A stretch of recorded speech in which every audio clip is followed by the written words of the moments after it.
Senhoras e senhores, madames e messieurs, sejam todas e todos muito bem-vindos a mais um bate-papo de toda sexta-feira que a gente tem aqui no nosso canal, que é o canal do The Talk aqui no YouTube. Provavelmente você está assistindo em algum Smart TV, enfim, celular, essas coisas, né, gente?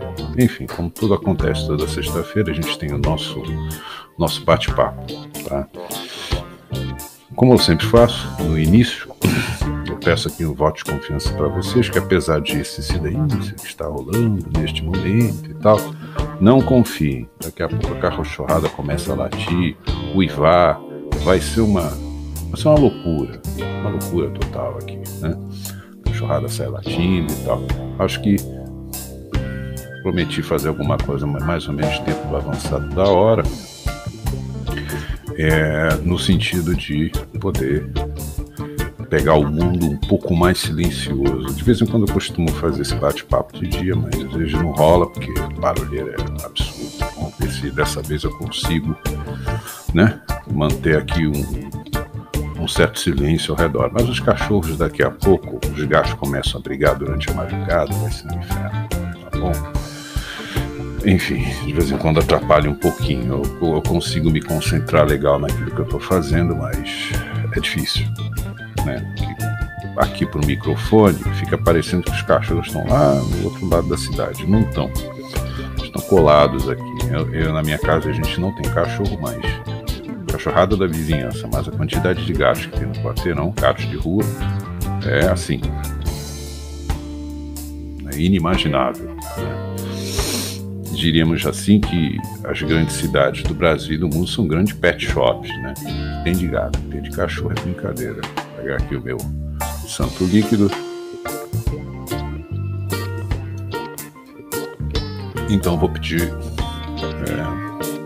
um pouco o voto de confiança de vocês para qualquer tipo de ruído que esteja no meio do caminho, tá bom? E hoje a gente não vou colocar o 16 na capa, vou tentar controlar minha língua, né? Nos últimos tempos eu andei soltando aí uns palavrões, até mesmo porque a gente vai trabalhar com algumas coisinhas bem diferentes hoje, tá? Hoje está mais com cara de aula do que necessariamente com cara de bate-papo. Mas enfim, vamos nessa.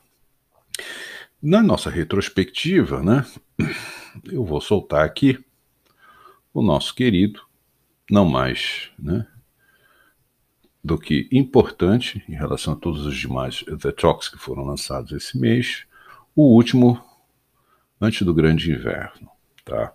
Que é o de ano 2, número 3, The Talk número 3, tá bom? Esse The Talk ele tem uma mais ou menos triste, tá? Talvez a única das histórias bacanas que tem nesse The Talk é que ele foi lançado no dia 9 de janeiro de 2015. Em 2015 eu fiz 44 anos, né? Foi 6 anos atrás. E houve esse hiato entre 9 de janeiro de 2015 e o retorno do número 4, que foi esse ano, 30 de agosto de 2021. Então foi um inverno durante 6 meses. Um pouco da história triste desse The Talk é que foi o último, antes de uma grande perda pessoal que eu tive. Na verdade, era um grande amigo, por quem eu nutria alguma coisa que ia da admiração à raiva. Exatamente porque ele funcionou dentro da minha vida, ele era realmente um amigo meu, mas ele meio que funcionou como uma espécie de irmão mais velho, tá? Eu sou mais velho do meu irmão, de sangue. Tá? Eu tenho um irmão que é mais jovem, 1 ano e 3 meses, coisa pouca, e ele era o meu irmão mais velho, que é um DJ. Algumas pessoas na cidade de São Paulo conhecem ele. Ele chegou a tocar na noite do Blém Blém, que tinha em São Paulo, provavelmente nos anos 80, virada dos 80 para os 90, que é o DJ Wagner Parra. Tocou muito no projeto Som Maior do Sesc, tocava no Sesc local aqui direto e tal. E eu tinha uma interação com ele como se você tem, né? Você é uma espécie de irmão do meio, uma relação que você tem como se você tivesse com seu irmão mais velho, tá? Ele veio a falecer 32 dias depois do lançamento desse número. Depois disso, eu pessoalmente eu tive um período bem barra pesada em termos pessoais, em 2015, tá? Foram momentos assim. Eu sinceramente não sei se eu gostaria de voltar a ter esses momentos para aprender um pouco mais da vida e das coisas, retornando para esse período da vida. Acho que o que eu tinha que aprender, acredito que eu tenha aprendido. Eu vou falar um pouco também do falecimento do Parra, porque como eu vou fazer o presentinho de Natal, que é a apresentação do número 0, no especial de véspera de Natal do dia 24, que cai numa sexta-feira, então eu vou voltar a tocar um pouco no assunto do dia do falecimento do Parra, que se não me engano é 11 de fevereiro de 2015, 32 dias depois do lançamento desse número 3. Pessoalmente, eu tive um ano de 2016 que eu não desejo para o meu pior inimigo, não em termos de saúde ou em termos de sei lá, de vicissitudes familiares, não foi bem isso não, foi mais uma questão interna mesmo, né?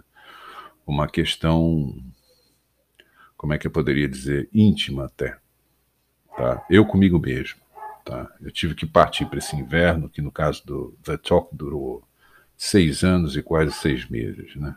Ou até mais, 6 anos, 7 meses, entre o número 3 e o número 4, tá bom?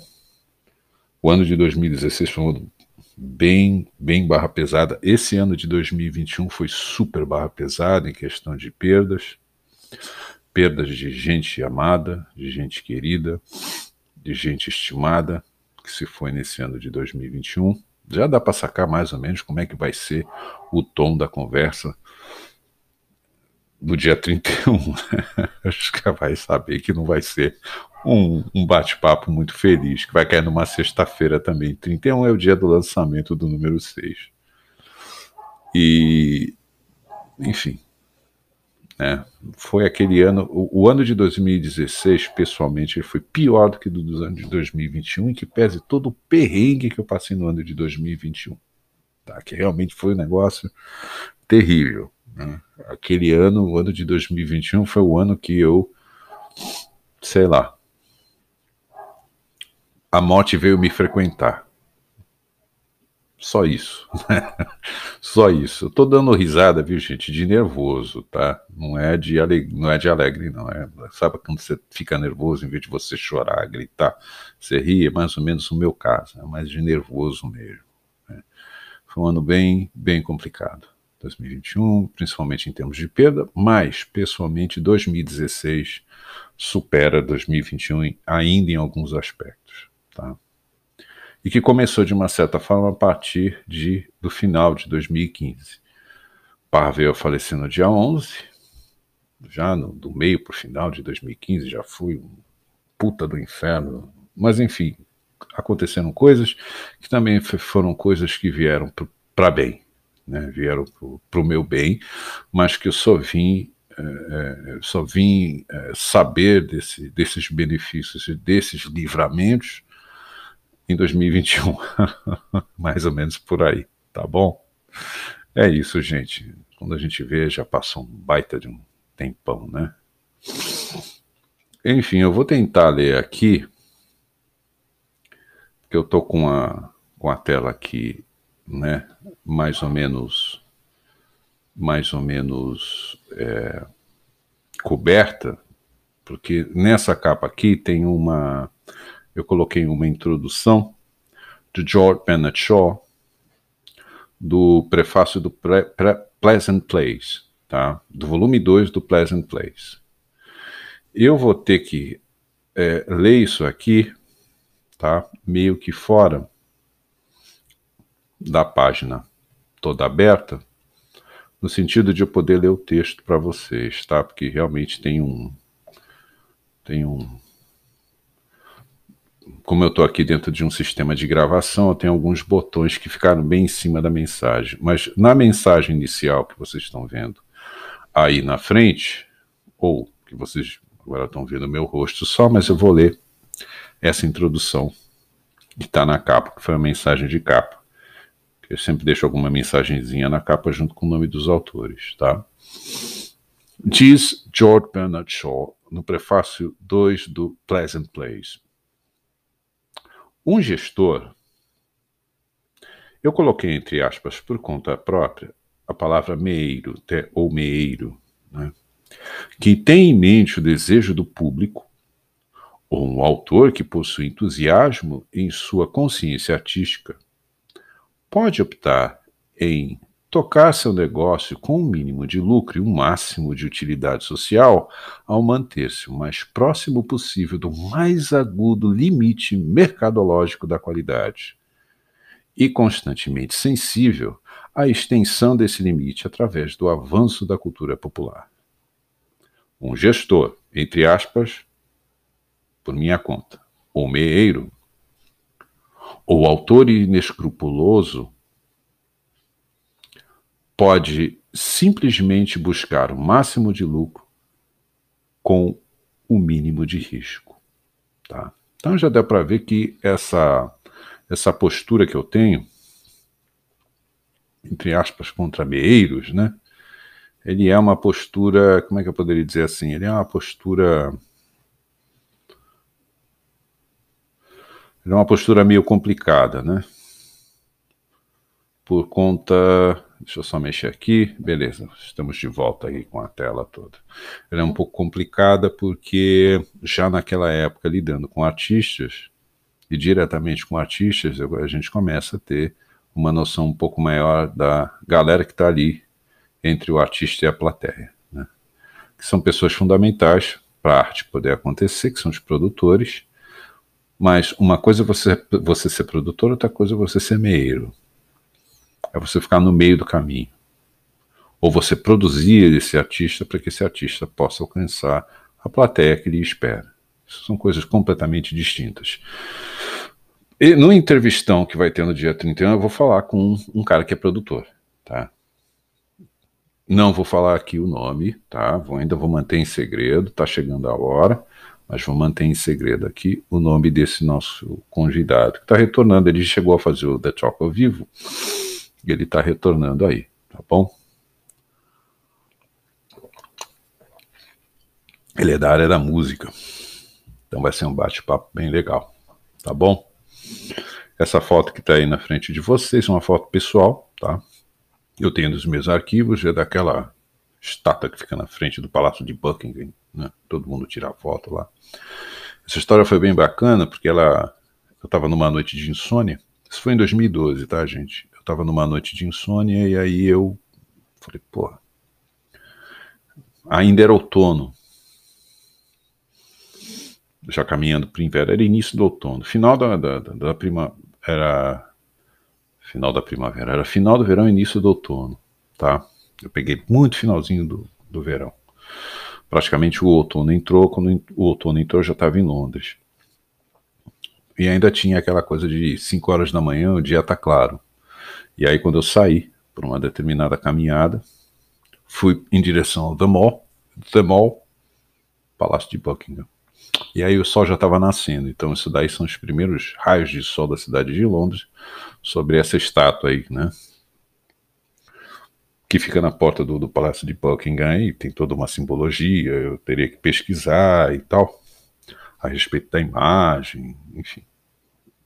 Pessoal que conhece um pouco mais a história dessa estátua, das personalidades presentes aí na estátua, deixa aí no comentário, tá? Mas essa é uma foto que eu tirei da minha viagem para Londres em 2012, tá bom? Desses nomes que estão aqui... Ah, tem um outro detalhe também, viu, pessoal? Esse aí foi o primeiro The Talk que já foi eletrônico. Já estava faltando grana naquela época, imagine, 2015 a coisa já estava ruim. Porque eu costumava imprimir os The Talks para deixá-los na distribuição. No Alcafé, que nem sei se o Maurício e a Claudinha tinham o Alcafé, ou na disqueria, na mão do pai e da mulher dele, que também é Cláudia. Chama de Claudinha também. Que lá era um centro de distribuição e sempre foi gratuito. Você passava lá, comprava alguma coisa, tinha lá em cima do balcão, gostou, leva. tá? Bota para circular. Então eu sempre bancava o projeto com o próprio bolso, mas já a partir de 2015, né, já comecei a sentir as agruras de ser brasileiro, em especial essa loucura de um Brasil que sempre vai para o buraco e nunca sai dele, né? É um eterno buraco que vive o nosso país. Então eu, como nunca fui de classe média, sempre fui de classe baixa, média baixa, baixa, sempre com alguma dificuldade de dar sustento aos projetos, porque eu tinha que tirar do próprio bolso, parti para o eletrônico já nesse número 3.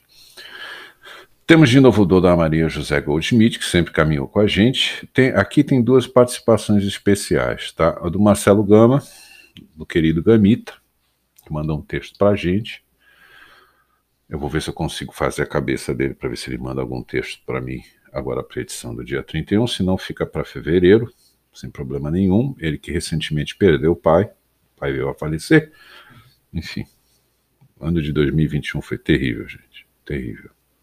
E esse rapaz aqui, chamado Igor Esperanza, eu acredito que quem me apresentou o Igor Esperanza foi... Vai me faltar um nome agora. Bela de uma vergonha. Acho que foi a Sheila Fonseca.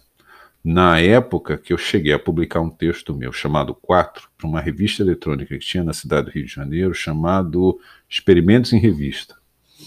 Eu acho que nessa edição eu participei e também participaram outros autores. E esse autor carioca, que é o Igor Esperanza, estava nesse número.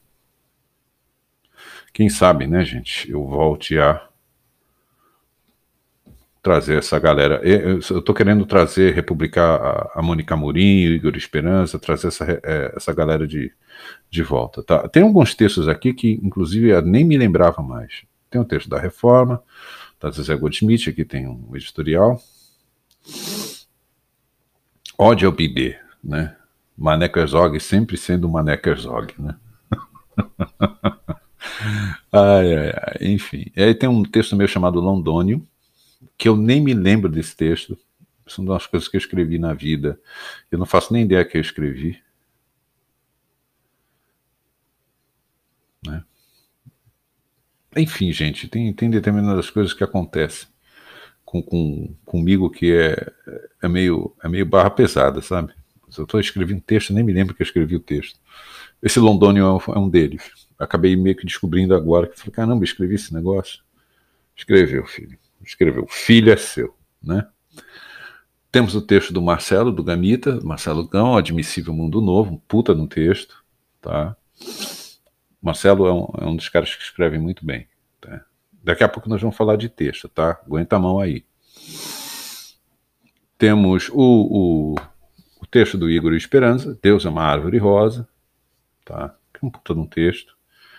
Enfim, gente, vou colocar aí para vocês o link, vou sapecar aí na tela o link aí desse número 3, e vale a pena ver esses textos. Está bem curtinho essa edição, diríamos assim que não faltaram autores, mas tive que colocar meu texto. O Maneco e a Zezé Goldschmidt sempre tiveram nos meus números, sempre colaboraram. Entrou o Igor Esperanza e o Marcelo Gama nesse texto. Maravilhoso esse texto do Marcelo Gama e também do Igor Esperanza, tá?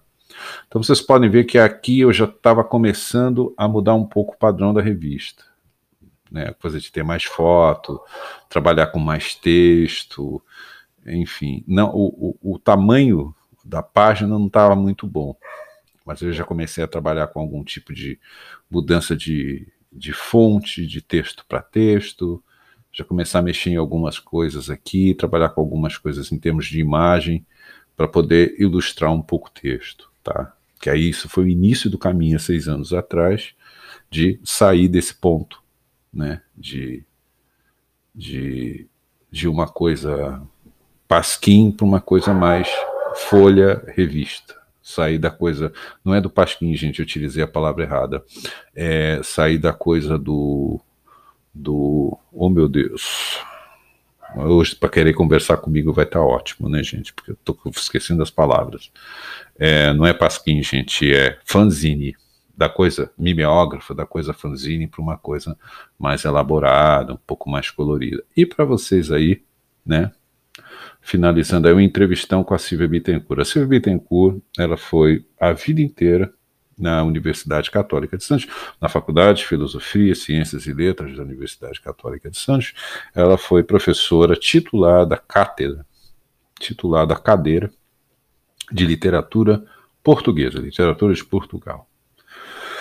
Graças a essa mulher que está aí na foto, ela foi responsável por eu ter entrado no curso de letras. Uma história bem simples. Existia, enfim, moro no bairro da Vila Belmiro, em Santos, na rua Dom Pedro I, moro no 35 e minha escola ficava no 58, que é o antigo, hoje em dia é chamado de ensino médio, né? Antigamente era o segundo grau.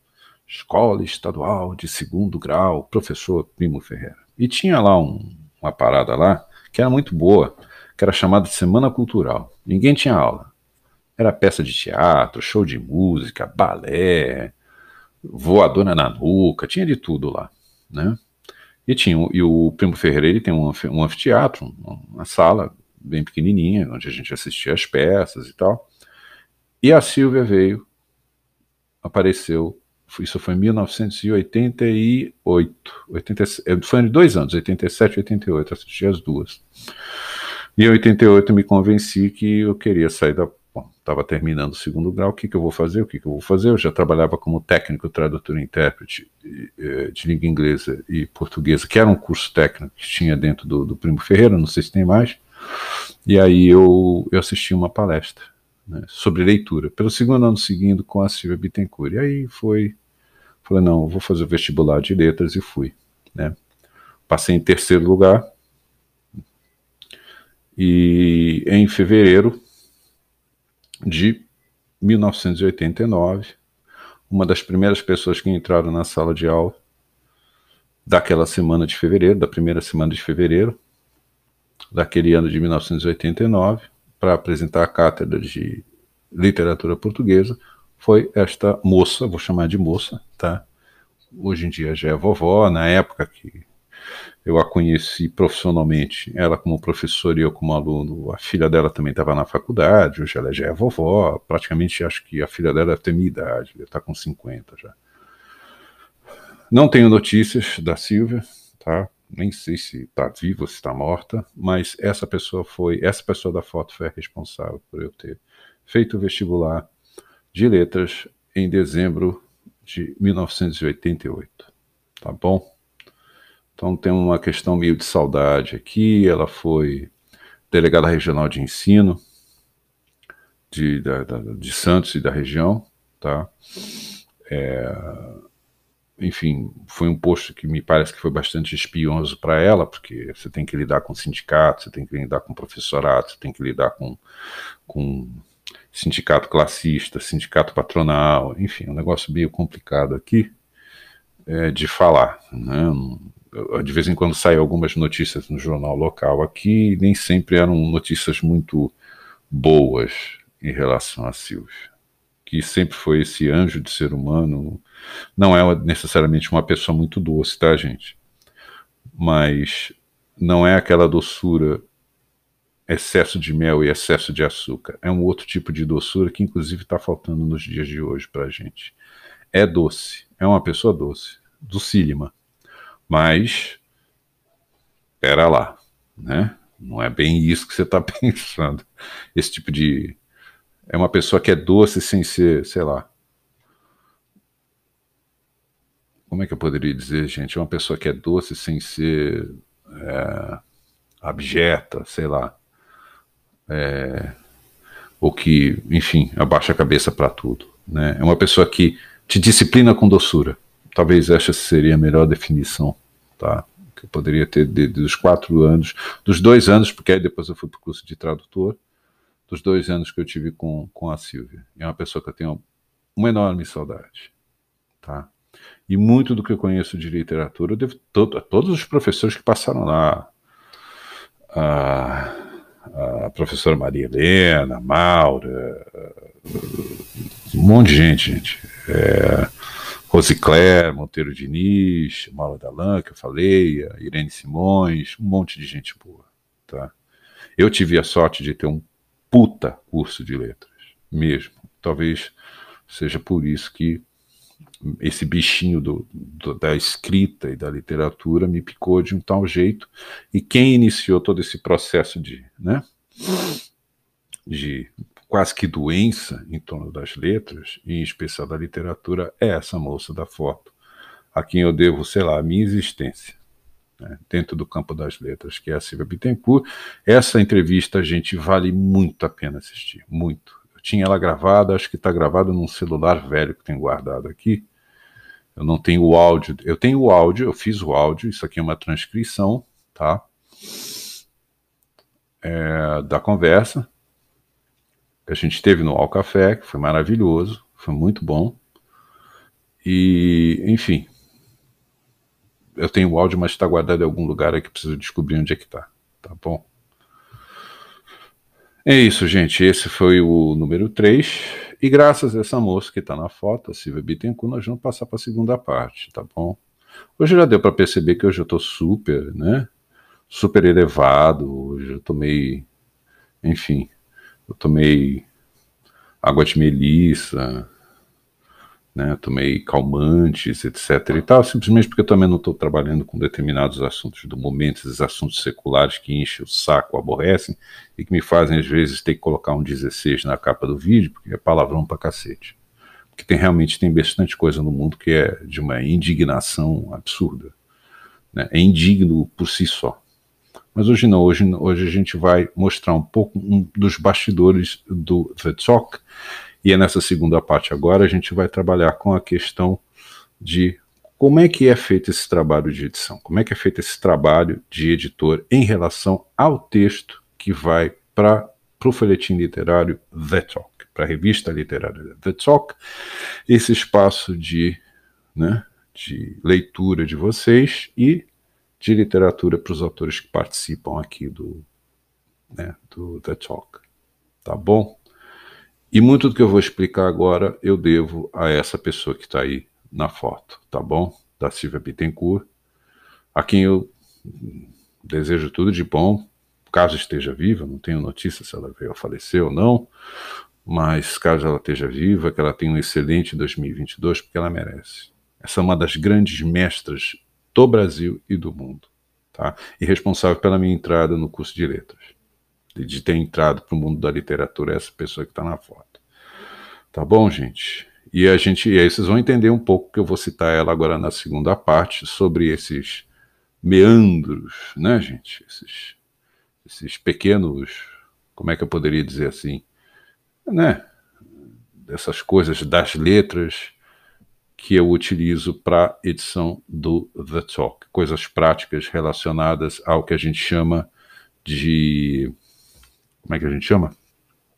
Que a gente chama de tecido verbal, tá bom? Muita coisa do tecido verbal aprendi com essa turma toda, aqui representada na imagem da Silvia Maria Bittencourt. Na verdade, ela tem um nome completo com o nome do marido, acho que é Silvia Maria Bittencourt Torres Homem, alguma coisa assim. Mas eu chamo de Silvia Maria Bittencourt para dar aquela simplificada. Beleza, pessoal? É isso, tá? Então vamos nessa, que nós temos agora, estou mexendo aqui nos comandos, a nossa segunda parte, que é a parte mais interessante, que do nosso bate-papo vai ficar parecendo mais uma aula do que qualquer outra coisa. Tá bom, gente? Vamos para a segunda parte? Ô, gente, vamos para a segunda parte? Beleza, vamos para a segunda parte, pessoal.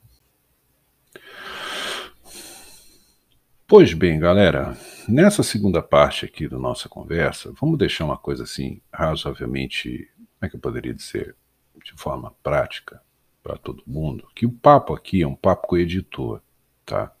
Eu também escrevo, já deu para ver que vocês, já deu para ver, mostrando alguns The Talks aqui e acolá, que quando faltava autor, eu entrava.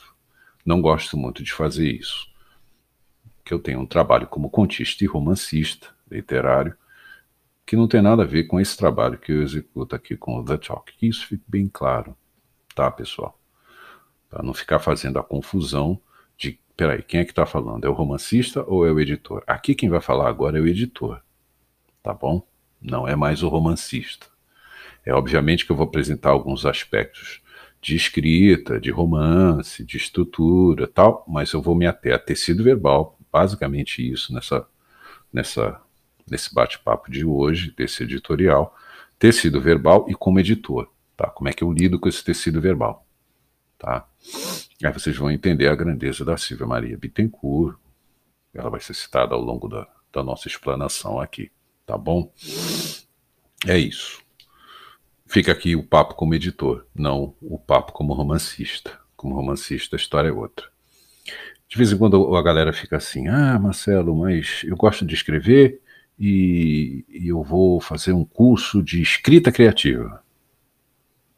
Tá, vou fazer um curso de escrita criativa, tá bom. Porque eu vou fazer um curso de escrita literária com autor tal, tá bom. Vai ficar parecendo que eu estou jogando água no chope. Antigamente se utilizava essa expressão, jogar água no chope, tipo, estragar o prazer dos outros, tá bom? Seria essa expressão antiga que antigamente se falava, jogar água no chope, enfim. Estragar um pouco o prazer dos outros. Mas é o seguinte, respondam para mim. Por um acaso vocês fizeram um cursinho de beijo? Sim, porque todo mundo aqui que está assistindo, né, esse bate-papo comigo aqui beija para burro, beija para cacete, sai beijando todo mundo. E por um acaso fez cursinho para aprender a beijar? Eu acho que vocês entenderam, né, o que eu estou tentando dizer aqui, né, mais ou menos o paralelismo que eu estou tentando montar aqui, né. É um curso de escrita criativa, vale a pena fazer? Eu não sei. Sinceramente, eu não sei se vale a pena você fazer jornalismo para virar escritor, fazer letras para virar escritor. Fazer letras para virar escritor é uma roubada federal. Porque como você, já desde o primeiro ano, vive em contato com grandes nomes da literatura universal, tudo que você escreve você costuma achar uma porcaria. Então é muito difícil sair grandes romancistas do curso de letras por censura.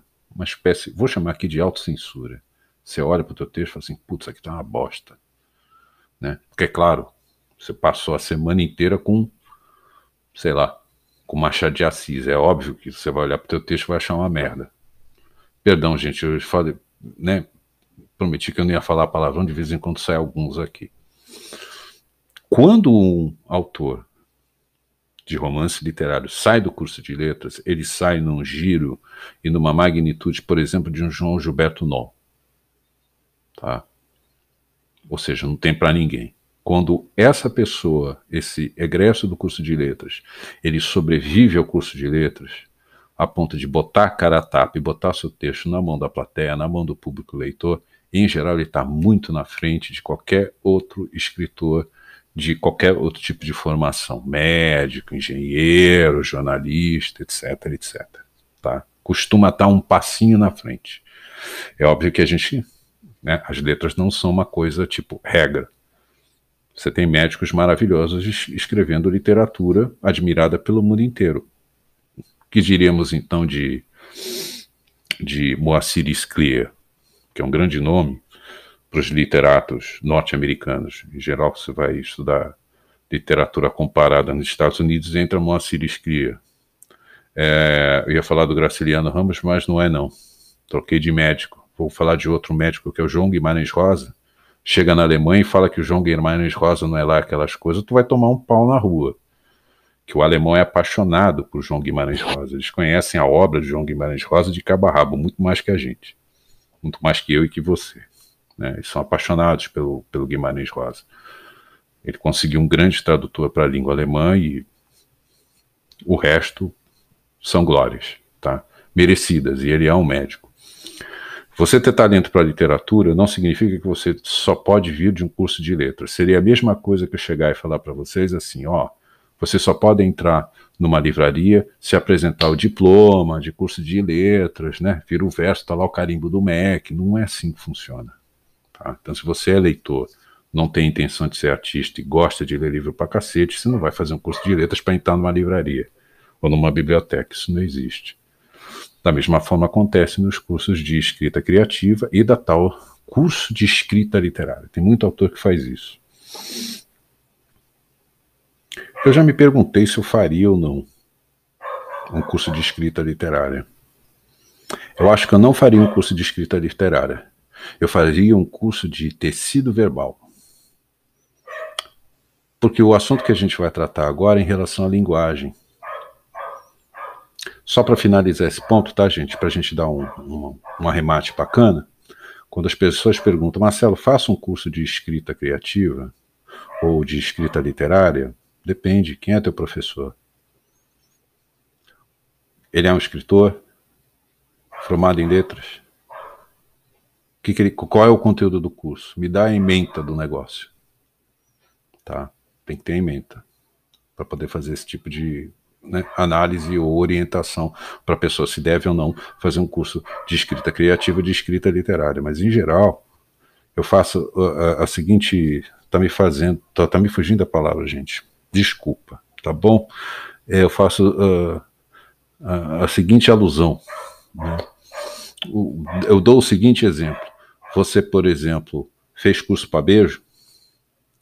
Você leva a sua filha, ao invés de fazer o cursinho pré-vestibular, faz o cursinho de beijo, e a sua filha e o seu filho estão beijando muito por aí. Sabe-se lá que bocas eles andam beijando por aí.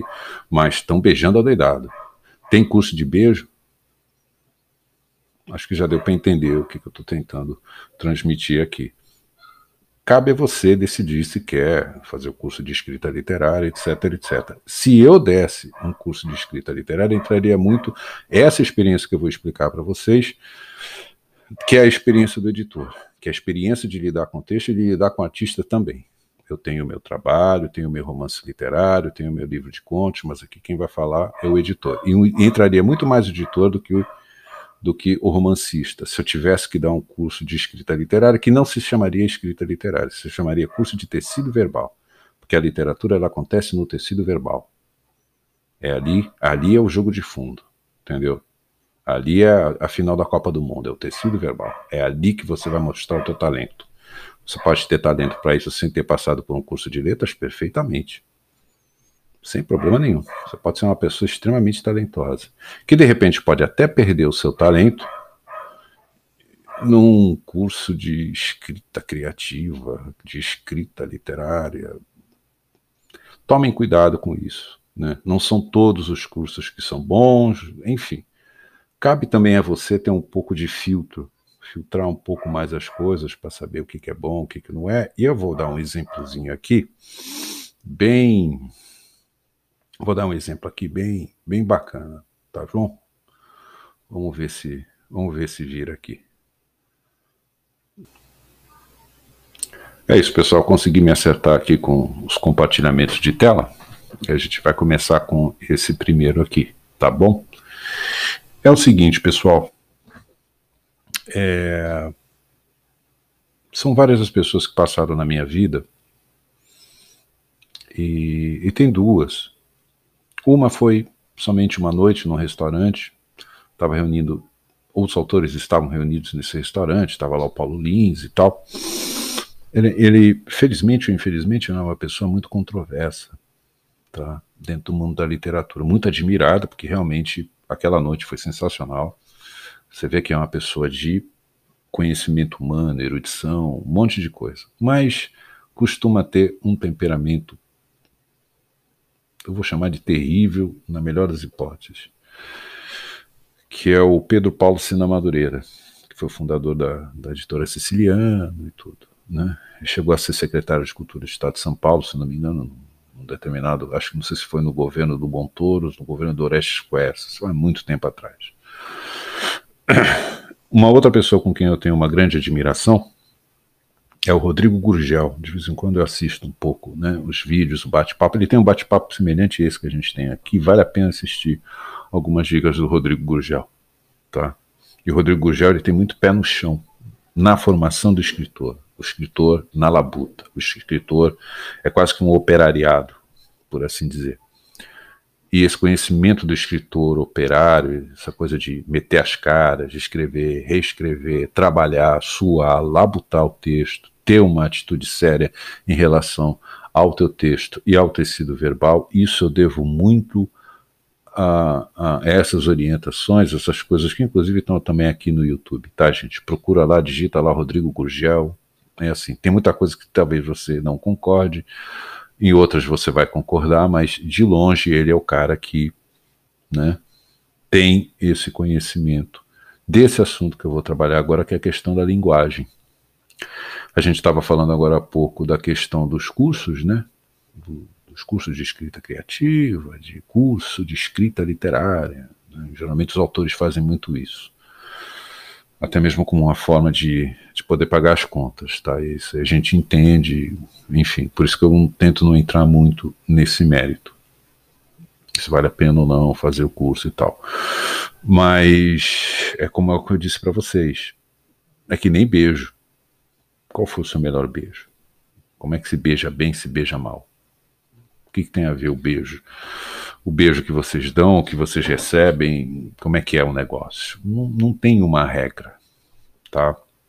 Existem páginas e mais páginas, milhões de páginas distribuídas mundo afora, acho que nos últimos 120 anos, numa tentativa de se estabelecer um conceito para a linguagem.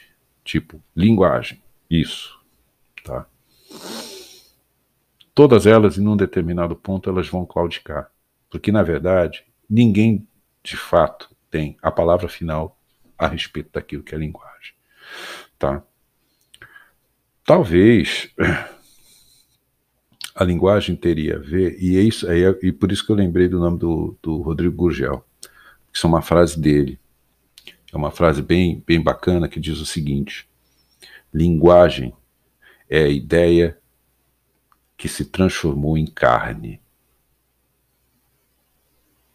Acho essa definição brilhante. É uma das várias, tá, gente? Vocês vão encontrar linguagem. Putz.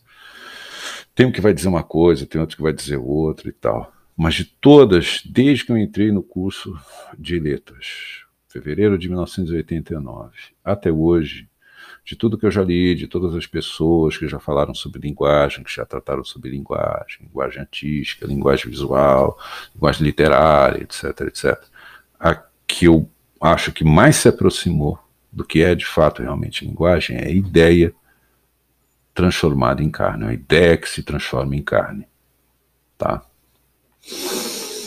E eu vou começar com essa tela que está aí na frente de vocês para explicar mais ou menos como é que é a jogada do editor, não do romancista. Aqui quem está falando é o editor, não o romancista.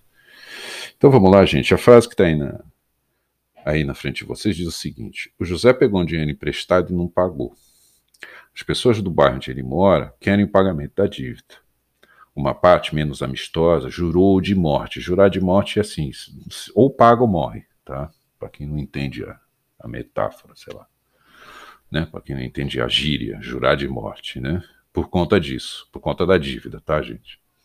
Logo, José precisa aparecer no bar do Pedro na próxima sexta-feira para divulgar sua defesa. Ele vai ter que se defender. Ou seja, qual é o motivo de não honrar com um compromisso? Isso que é essa primeira tela que está aqui na frente de vocês, isso aqui é a linguagem. É a ideia que se transforma em carne. Qualquer outra coisa que saia disso não é necessariamente linguagem. É o que, aí citando a querida professora Silvia Bittencourt, é o que a gente chama de registro.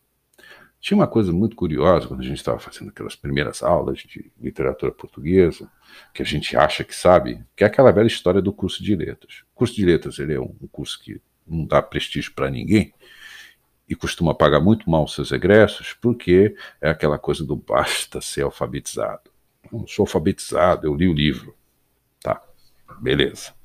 Eu escrevi o livro, eu sou um literato, enfim.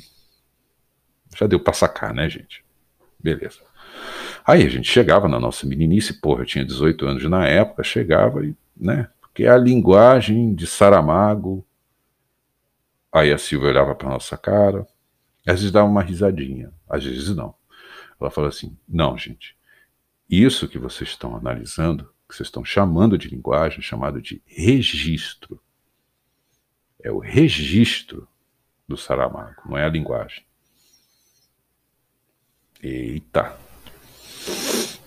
Em várias obras do Saramago tem aquilo que o Joyce fazia brilhantemente em vários textos dele, que é o chamado fluxo de consciência, é um nome técnico para isso. Simplesmente a pessoa vai escrevendo sem pontuação e parágrafo. Não tem ponto, não tem vírgula, não tem ponto e vírgula, não tem travessão, não tem aspas, não tem itálico, não tem negrino, não tem nada. Palavra, palavra, palavra, palavra, palavra, e também não está dividido em parágrafo. É simplesmente uma mancha de texto, que são um nome técnico que se utiliza, tá, gente? Na editoração, chamado mancha do texto. Tá lá aquela mancha do texto de livro, texto, texto, texto, texto, você não sabe onde é que começa a sentença, onde é que termina, porque não tem ponto, não tem parágrafo, não tem travessão, não tem nada, não tem vírgula. É chamado, tecnicamente na literatura, chamado de fluxo de consciência. Fluxo de consciência é um registro, não é uma linguagem. Tá? Como é que a coisa começa a virar linguagem? Tá? Quando é que a coisa começa a virar de fato, né? A coisa da linguagem? A coisa da linguagem começa a acontecer da seguinte situação, que é essa que está aí na tela para você, né? Então vamos pensar o seguinte, vamos pensar que o Zé, ele mora nas quebradas, tá? E nas quebradas, meu amigo, deveu dinheiro, tu vai para a vala, vai para o micro-ondas, né? Enfim. O cara das quebradas vai encontrar algum amigo ou algum conhecido do Zé, precisa dar o recado porque o Zé pegou o dinheiro e sumiu, né? Pilantra. E aí o que acontece? Alguém das quebradas vai chegar e dar o recado, ó, avisa o Zé aí. Provavelmente essa pessoa vai se comunicar da seguinte forma. Aí, João, dá um toque no Zé para ele chegar nas ideias lá no bar do Pedro, agora na sexta.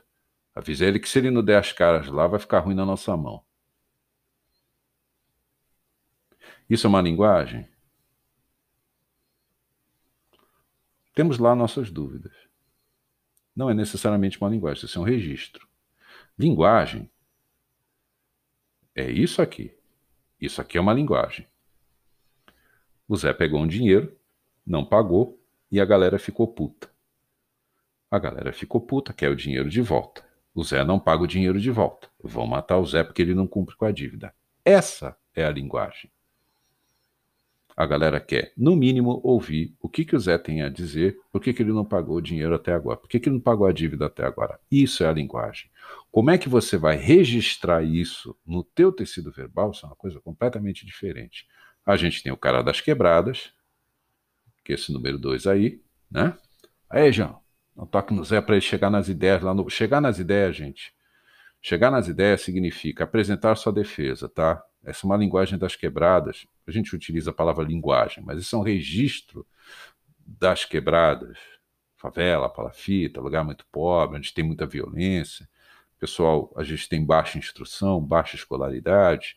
Eles são obrigados a criar um determinado tipo de registro, criar um determinado tipo de expressão para poder comunicar aquilo que eles precisam comunicar. Chegar nas ideias em algumas quebradas significa você vai ter que chegar lá para o debate. Debate significa tem um pessoal que vai enfiar o dedo na sua cara porque você está devendo dinheiro e você vai ter que se defender para ganhar um tempo e devolver esse dinheiro.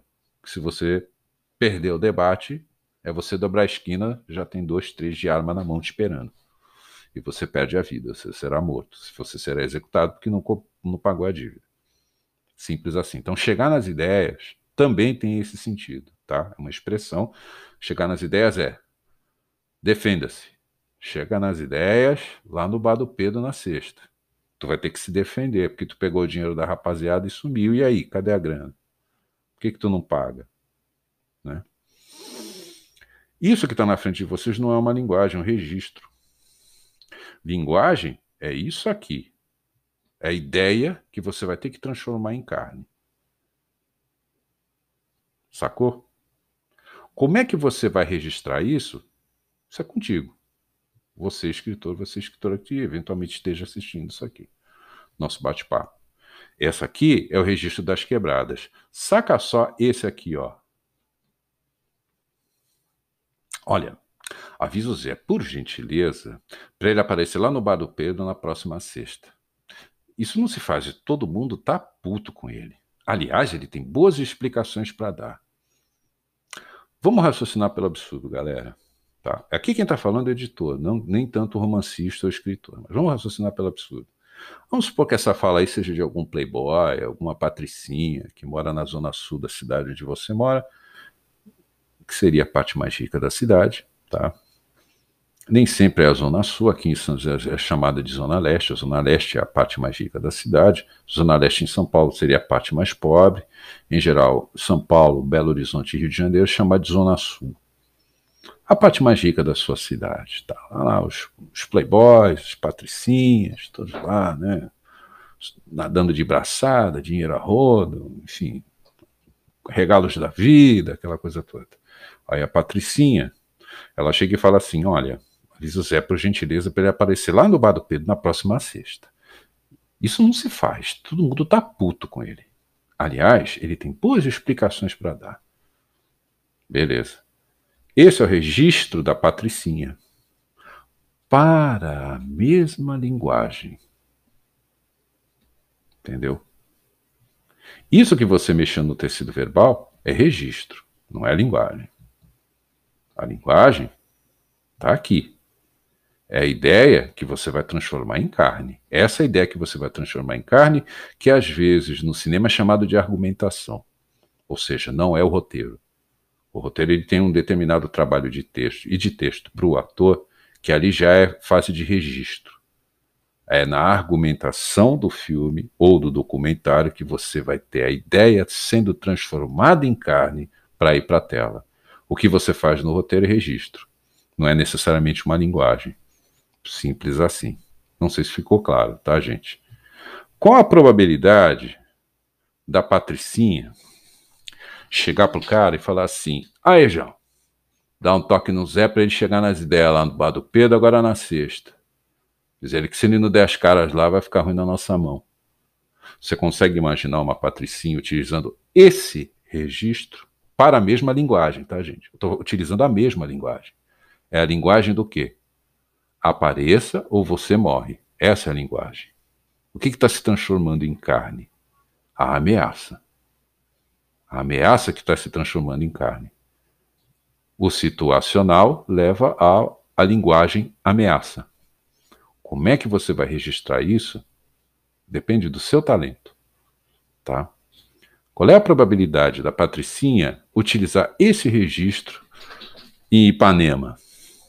Ou sei lá, na cidade onde você mora aí deve ter um lugar bacana, com as pessoas que falam bonito, cheio de essas, o cacete a quatro. Ah, Marcelo, mas eu posso colocar o registro do João, do cara das quebradas, na boca da patricinha? Aí vocês vão entender o espaço da literatura, da prosa de ficção, do romance literário. Sim, é possível. Você inverter as bolas, né? Você inverter os papéis, inverter os registros. Claro que dá para fazer. Você pode ter um problema de verossimilhança e você perder o teu leitor. Você fez uma patricinha cheia de Mercedes, cheia de BMW, 3 viagens para a Europa por ano, joias, né?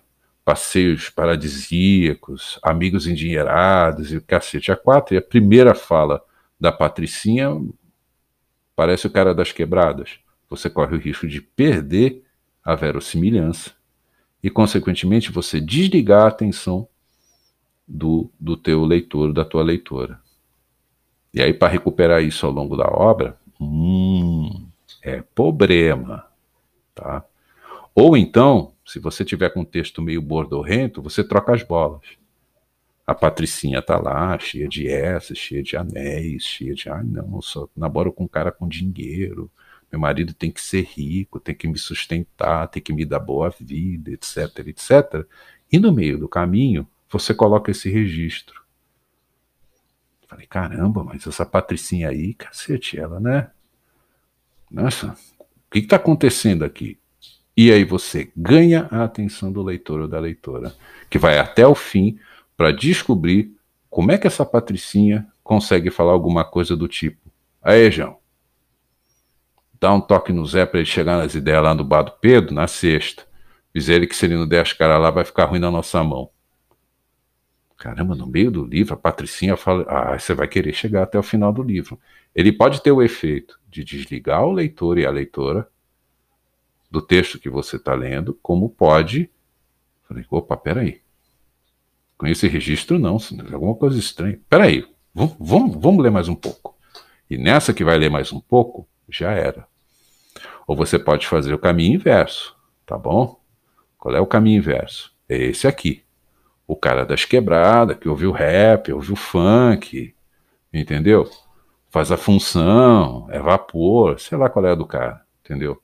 Ele chega no meio da favela, no meio da comunidade, olha, avisa o Zé, por gentileza, para ele aparecer lá no bar do Pedro na próxima sexta. Isso não se faz, todo mundo tá puto com ele. Aliás, ele tem boas explicações para dar. Qual é a probabilidade de um humano falar isso? Você pode perder o leitor se você não tiver uma boa habilidade como romancista, como contista, como prosador de prosa de ficção.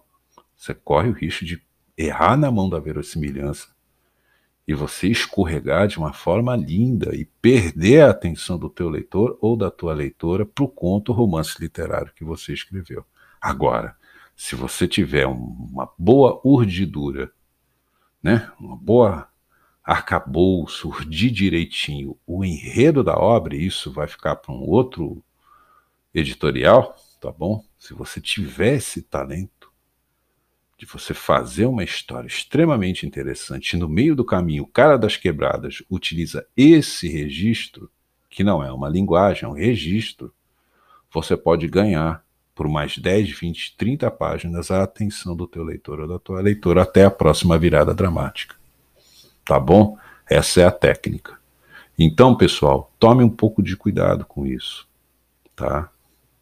Não existe um conceito, uma definição ou um livro definitivo, um livro sagrado sobre linguagem, que de fato ninguém domina a linguagem, nem eu nem vocês.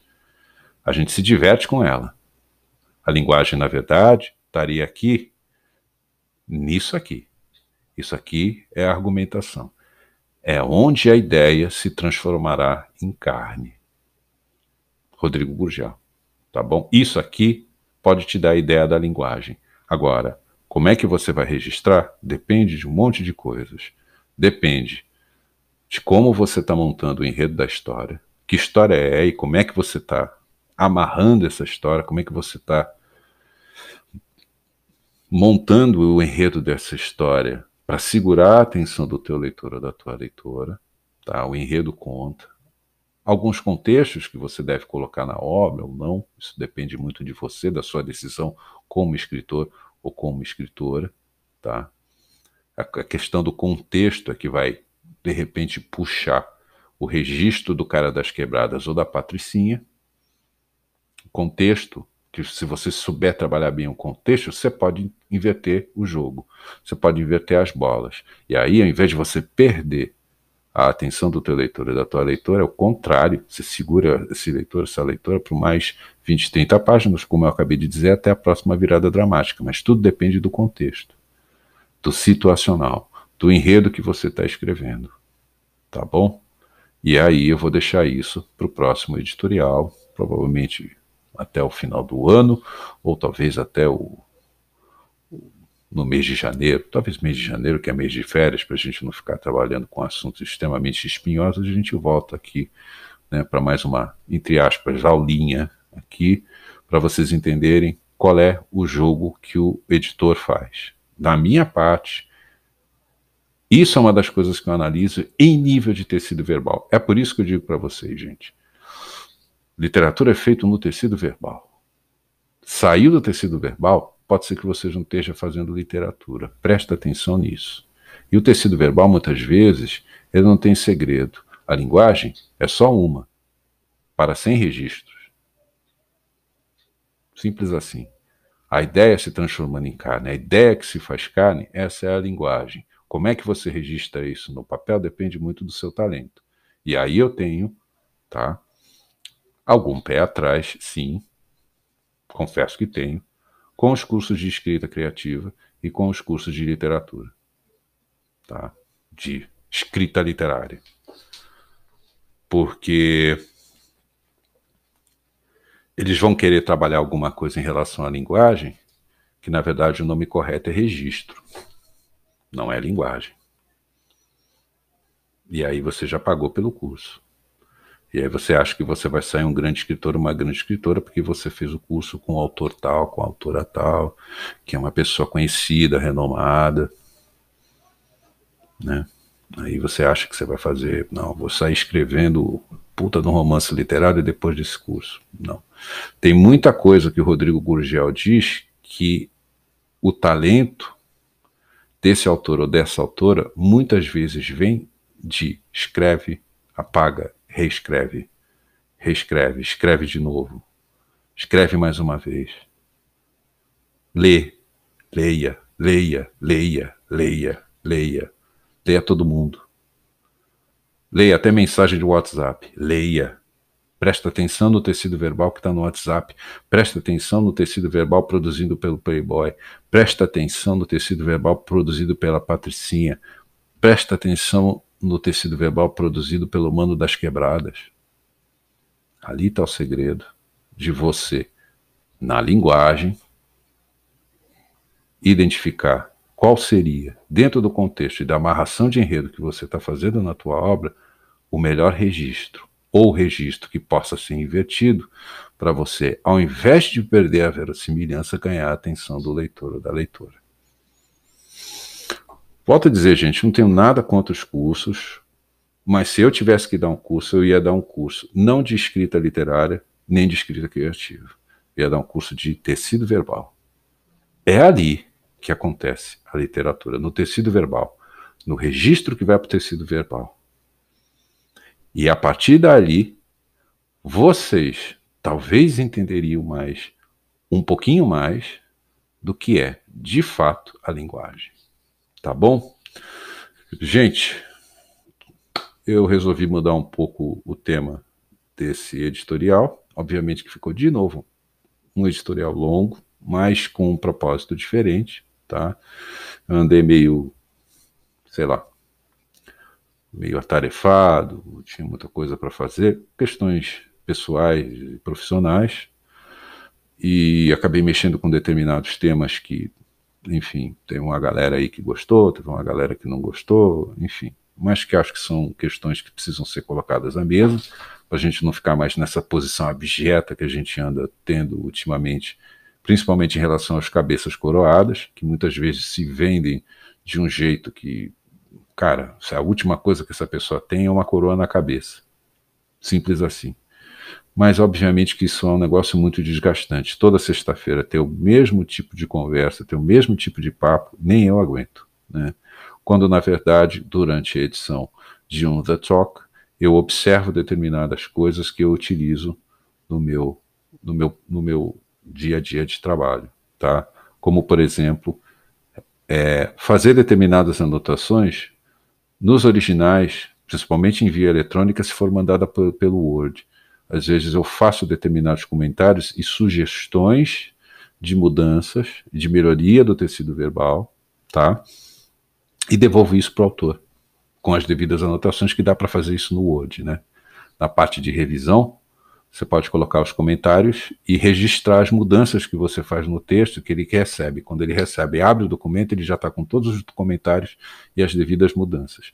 Obviamente que o autor é livre em manter o texto do jeito que está ou aceitar a sugestão do editor, que é a minha sugestão antes de entrar no The Talk. Ele, em alguns pontos, ele pode aceitar, falar, não, essa alteração aqui está bacana, obrigado, Marcelo. Tem outras que ele vai falar, não, isso aqui você não vai mexer nem a pau. Esse é o trabalho do editor, mas sempre trabalhando a literatura pelo tecido verbal, que é a final da Copa do Mundo, que é o carro-chefe, o jogo de fundo, o jogo verdadeiro da literatura, no tecido verbal. Saio disso, sei lá se dá para chamar de literatura. Literatura é texto, e você trabalha texto, você trabalha tecido verbal, muitas vezes em níveis de registro, não de linguagem. Porque, de repente, as linguagens elas não são tão diferentes quanto de uma para outra. De repente, a linguagem é a mesma, mas o registro que está sendo apresentado é completamente diferente, ou adequado de acordo com o enredo, a amarração do enredo, personagem, aquilo que você está montando para entreter o seu leitor e a sua leitora. Isso vale para a literatura, também vale para qualquer manifestação artística. Nem sempre a gente tem linguagens revolucionárias. Às vezes você corre o risco de, em termos de linguagem, ter mais da mesma coisa. O que mudou, na verdade, foi o registro. E muitas vezes tem gente que procura um curso de escrita criativa, ou procura um curso de escrita literária para mexer com texto. Essa pessoa está interessada em registro, não necessariamente em linguagem. Linguagem, esse aluno ou essa aluna domina espetacularmente bem, mas tem problema de fazer, né, as mudanças de registro na hora da escrita e da reescrita. Isso você aprende no curso de letras. Porque, na verdade, no curso de letras você não é convidado a escrever um romance literário. Agora, curso de escrita criativa e curso de escrita literária, qualquer dia eu faço um e deixo meus comentários. Gente, meu muito obrigado para vocês todos pela atenção. Pedir desculpas novamente por mais esse editorial sempre grande, sempre gigantesco. Mudei um pouco o tom da coisa, né? Nessa sexta-feira, 3 de dezembro. Foi mais uma aula do que necessariamente comentários aleatórios. Espero que vocês tenham gostado. Gente, beijo no coração. Meu muito obrigado. Beijão para vocês todos e até a próxima sexta com mais um nosso bate-papo do editorial aqui do The Talk. Grande semana a todos, um excelente final de semana e até a próxima.